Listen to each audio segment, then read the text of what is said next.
अस्सलाम वालेकुम फ्रेंड्स, आज मैं आपको लाई हूँ चैप्टर नंबर 6 इलेक्ट्रोकेमिस्ट्री का लेक्चर नंबर 2। आज हम देखेंगे रिडॉक्स रिएक्शन के बारे में। रिडॉक्स रिएक्शन की जनरल जो है वो डेफिनेशन हमने जो है वो पीछे देख ली थी कि ऐसे रिएक्शन केमिकल रिएक्शन जिसके अंदर ऑक्सीडेशन और रिडक्शन जो है वो एक ही टाइम पे हों। ठीक है, chemical reaction in which oxidation and reduction oxidation and reduction occur simultaneously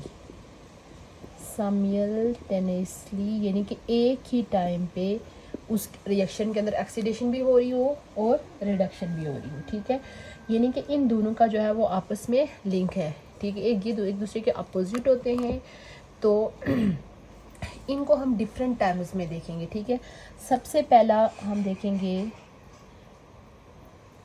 in term of oxygen. ठीक है, इन टर्म ऑफ ऑक्सीजन यानी कि ऑक्सीडेशन और रिडक्शन रिएक्शन के अंदर जो है वो ऑक्सीजन क्या रोल होता है। ठीक है, यहाँ पे एक चीज़ है ऑक्सीडेशन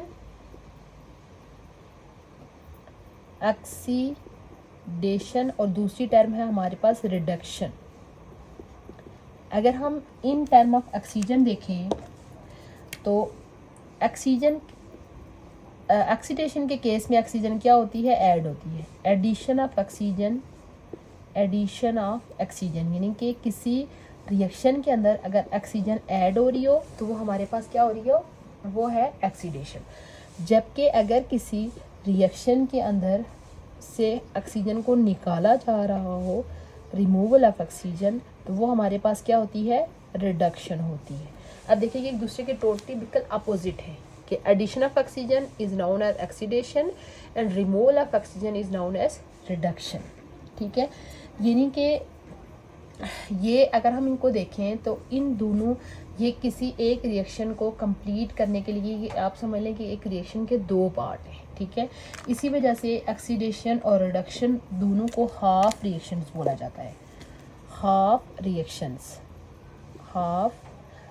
यानी हाफ रिएक्शन कहने की मेन रीज़न ये है कि रिएक्शन एक ही है, उसके दो हिस्से हैं, एक में ऑक्सीडेशन हो रही है और दूसरे में रिडक्शन, और दोनों हाफ रिएक्शन मिलके हमारे पास एक मुकम्मल रिएक्शन बन रहा है। ठीक है, यानी कि दोनों इंडिविजुअल रिएक्शंस को हाफ रिएक्शन बोल रहे हैं। ठीक है, यहाँ पे हम एक एग्जांपल ले लेते हैं, तो उससे ये कंसेप्ट जो है वो क्लियर हो जाएगा। सपोज हमारे पास जिंक ऑक्साइड है, उसका रिएक्शन किसके साथ हो रहा है, कार्बन के साथ हो रहा है। तो हमारे पास जो प्रोडक्ट बन रहा है, हमारे पास बन रहा है जिंक और कार्बन डाइऑक्साइड बन रहा है। यहाँ पे अगर इस रिएक्शन को और से देखें, यहाँ पे जिंक के साथ ऑक्सीजन लगी हुई है और कार्बन के साथ कोई ऑक्सीजन नहीं है। अब नेक्स्ट केस में देखें, जिंक हमारे पास बिल्कुल क्या हो गया है, अकेला हो गया। यहाँ पे अगर हम देखें कि जिंक हमारे पास इसमें, अब देखें यहाँ से जिंक के साथ ऑक्सीजन अटैच थी, तो ऑक्सीजन यहाँ से क्या हो गई है, निकल गई है। तो रिमूवल ऑक्सीजन क्या होता है, रिडक्शन, यानी है कि हमारे पास यहाँ पे क्या हुई है, रिडक्शन हुई है। लेकिन अगर हम कार्बन का देखें, कार्बन यहाँ पे हमारे पास बिल्कुल अकेला था, उसके पास कोई ऑक्सीजन नहीं थी, तो कार्बन ने जो इससे ऑक्सीजन निकाली है वो किसने ले ली है, कार्बन ने। हमारे पास कार्बन से जब कार्बन डाइऑक्साइड बना है तो यहाँ पे हमारे पास क्या हुई है, ऑक्सीडेशन हुई है, ऑक्सीडेशन। अब देखें इनको हाफ रिएक्शन क्यों कह रहे हैं, क्योंकि तो हाफ रिएक्शन क्यों करें, अगर हम इसको अलग अलग लिखें, जैसे ZnO से हमारे पास जिंक बना है और कार्बन से हमारे पास कार्बन डाइऑक्साइड बना है। ठीक है, ये दो रिएक्शंस, एक ये रिएक्शन और ये दोनों क्या हमारे पास क्या है, हाफ रिएक्शन है। इन दोनों को कंबाइन करके लिख लें तो हमारे पास एक फुल रिएक्शन हो जाएगा। ठीक है, यहाँ से आपको ये कंसेप्ट क्लियर हो गया होगा कि एडिशन ऑफ ऑक्सीजन क्या कहलाता है, ऑक्सीडेशन, और रिमूवल ऑफ ऑक्सीजन क्या कहलाता है, रिडक्शन। ठीक है, उसके बाद दूसरी टर्म है लॉस और गेन ऑफ इलेक्ट्रॉन, यानी कि इलेक्ट्रॉन का जब गेन होता है तब क्या होता है और इलेक्ट्रॉन का जब लॉस होता है तब क्या होता है। यहाँ भी हम इनकी जो है वो दोनों की डेफिनेशन अलग अलग देख लेते हैं। ऑक्सीडेशन और दूसरी हमारे पास क्या होगी, रिडक्शन। ऑक्सीडेशन हमारे पास होता है लॉस ऑफ इलेक्ट्रॉन,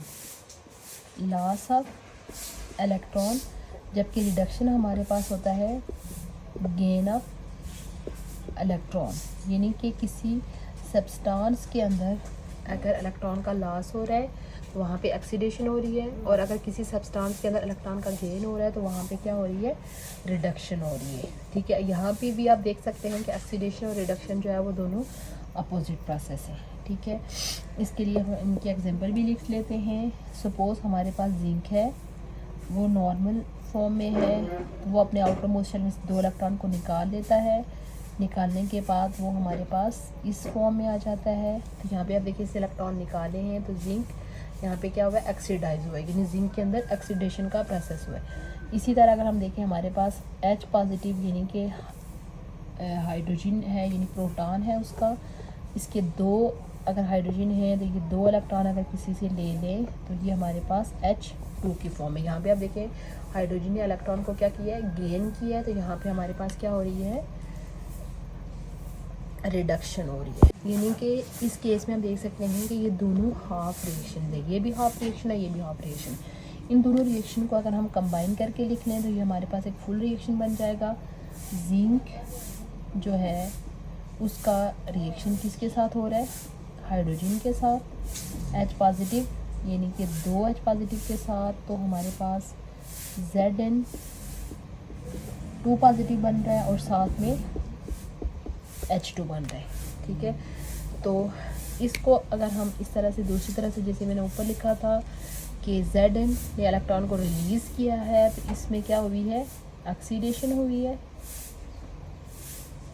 जबकि ये जो हमारे पास है इसने इलेक्ट्रॉन को गेन किया है, तो यहाँ पे हमारे पास क्या हुई है, रिडक्शन हुई है। ये जो मैंने ये अलग अलग लिखे हैं ये हमारे पास क्या है, हाफ रिएक्शन।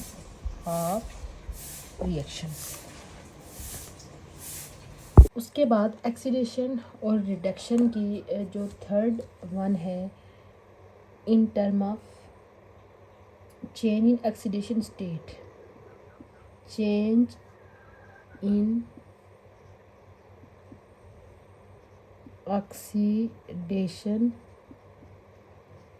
स्टेट, यानी कि जब सब्सटेंस की ऑक्सीडेशन स्टेट चेंज होगी तो उससे हमें कैसे पता चलेगा कि यहाँ पे ऑक्सीडेशन हो रहा है और यहाँ पे रिडक्शन हो रहा है। ठीक है, तो अब आप देखें दोनों इन टर्म ऑफ ऑक्सीजन और इन टर्म ऑफ लॉस और गेन ऑफ इलेक्ट्रॉन, दोनों में हमने देखा कि जो ऑक्सीडेशन और रिडक्शन जो प्रोसेसेस होते हैं एक दूसरे के क्या होते हैं, अपोजिट रिएक्शंस होते हैं। ठीक है, तो in term of oxidation state में भी एक दूसरे के क्या होंगे, अपोजिट होंगे।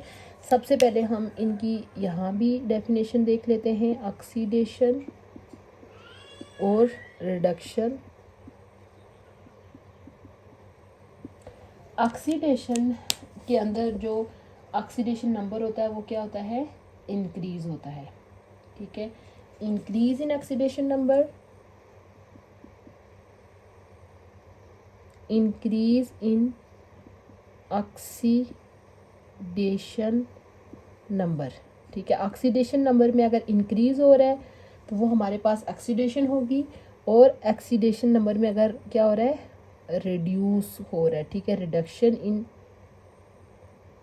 Decrease in oxidation number. ठीक है, डिक्रीज इन ऑक्सीडेशन नंबर। अगर हमारे पास रिएक्शन में ऑक्सीडेशन नंबर डिक्रीज़ हो रहा है तो वहाँ पे रिडक्शन हो रही होगी, और ऑक्सीडेशन नंबर अगर इंक्रीज़ हो रहा है तो वो हमारे पास क्या होगा, ऑक्सीडेशन। अब ऑक्सीडेशन नंबर है क्या, ऑक्सीडेशन नंबर होता है अपरेंट चार्ज, यानी कि जो हमारे पास आपको किसी रिएक्शन के अंदर किसी एलिमेंट के अंदर जो चार्ज नज़र आ रहा होता है वो उसका क्या होता है, ऑक्सीडेशन नंबर होता है। ठीक है, ऑक्सीडेशन स्टेट या इसका दूसरा नाम है ऑक्सीडेशन नंबर। ठीक है, ये हमारे पास क्या होता है, apparent charge assign to an atom, apparent charge assign to an atom, यानी कि किसी एटम को जो अपरेंट चार्ज उसके ऊपर होता है, ठीक है, या यानी कि एटॉमिक फॉर्म में, या इन अ मॉलिक्यूल, यानी मॉलिक्यूल के अंदर किसी एटम के ऊपर जो चार्ज नज़र आ रहा होगा, या तीसरी चीज़ जो है वो अगर आयन की फॉर्म में है तो उसके ऊपर जो अपरेंट चार्ज है वो उसका क्या होगा, ऑक्सीडेशन नंबर कहलाएगा। कैसे, अब आप देखिए, अभी सिंपल अगर हम, ये कार्बन इंडिविजुअल फॉर्म में है, ठीक है, जब ऑक्सीडेशन स्टेट याद रखें कि जब कोई एलिमेंट फ्री फॉर्म में होता है तो उसका जो ऑक्सीडेशन नंबर होता है ऑलवेज ज़ीरो होता है, इसका ऑक्सीडेशन नंबर क्या होगा, ज़ीरो होगा। ठीक है, लेकिन जब ये कंपाउंड बना लेता है तो इसका कोई ना कोई इसके ऊपर चार्ज आ जाता है तो इसका ऑक्सीडेशन नंबर होता है। लेकिन इंडिविजुअल फॉर्म जैसे जिंक है, इसका ऑक्सीडेशन नंबर ज़ीरो है, यहाँ पे कार्बन का ज़ीरो है, यहाँ पे उसके बाद आप देखें कि हाइड्रोजन के ऊपर आपको +1 नज़र आ रहा है। ठीक है, +1 का ये मतलब है कि हाइड्रोजन का ऑक्सीडेशन नंबर +1 है। यहाँ पे आप देखें जिंक के ऊपर +2 नज़र आ रहा है, इट्स मीन कि इसके ऊपर जो है वो ये इसका ऑक्सीडेशन नंबर 2 है। अब देखें ये जो ZNO है, इसका अगर देखें तो ये असल में ये इस तरीके से है, यहाँ पे ऑक्सीजन का ऑक्सीडेशन नंबर -2 है और जिंक का ऑक्सीडेशन नंबर क्या है, +2 है। ठीक है, यानी किसी एलिमेंट की इंडिविजुअल फॉर्म या अगर वो उसने कोई मॉलिक्यूल बनाया हुआ है उस फॉर्म में उसके ऊपर जो अपरेंट चार्ज होता है वो उसका क्या कहलाता है, ऑक्सीडेशन नंबर।